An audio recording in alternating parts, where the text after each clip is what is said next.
ফয়জুল কালাম 572 নম্বর হাদিস নবীজি বলেন ওয়া রাসূলুল্লাহ সাল্লাল্লাহু আলাইহি সাল্লাম ইদা মারিদাল আব্দু যখন কোনো বান্দা অসুস্থ হয়ে যায়, সুস্থ থাকার পরে তো অসুস্থ হয় বলেন ইদা মারিদাল আব্দু আও সাফারা কুতিবা লাহু বিমিসলিমা কানা ইয়ামালু মুকিমান সাহিহা।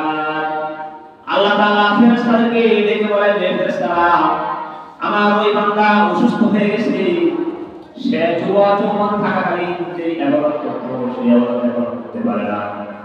মসজিদে 5 ওয়াক্ত নামাজে তাকে সাড়া দিত, ইদা মারিদাল আব্দু তখন এরপর এই বান্দাটা অসুস্থ হয়ে গেছে, অসুস্থ থাকার কারণে সে আর খেতে পারে না।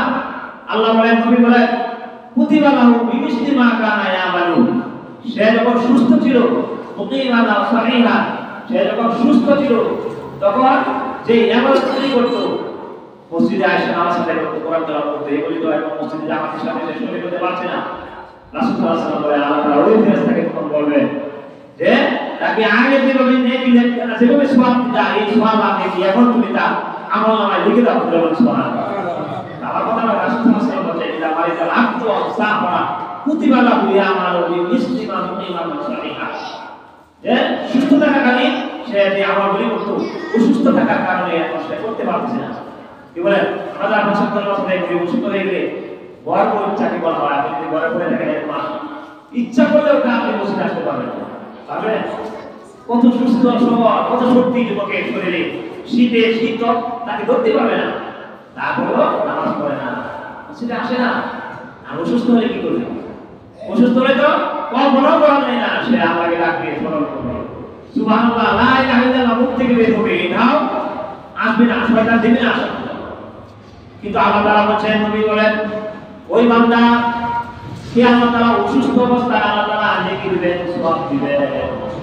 এই বান্দা ভাগ্যবান ভালো যে অসুস্থ থাকার কারণে আল্লাহ তাআলা তাকে নেকি দিবেন, সওয়াব দিবেন। এই নেকি সওয়াব এগুলি পাওয়ার জন্য কি করতে হবে? যৌবন থাকাকালীন ইবাদত করতে হবে। এই মুসলমান যৌবন অবস্থায় কোনদিন সে আল্লাহ তাআলার বিধান, আল্লাহ হুকুম নামাজ পরিত্যাগ করে নাই, ছাড়ে নাই। নামাজ পড়ছে আবার তার বিপরীতে চলে গেল, নামাজ পড়লো আবার তার কাজে সে চলে গেল, নামাজ পড়ছে আবার সে বাজারে চলে গেল, নামাজ পড়ছে আবার সে কৃষিকাজে চলে গেল, নামাজ পড়ছে আবার সে তার গদিতে চলে গেল, নামাজ পড়ছে আবার সে তার চাকরিতে চলে গেল। এইভাবে যখন তার জীবন পরিচালনা করবে, হঠাৎ করে যখন অসুস্থ হয়ে যাবে, তখন অসুস্থ হলেও সে সওয়াব পেতে থাকবে।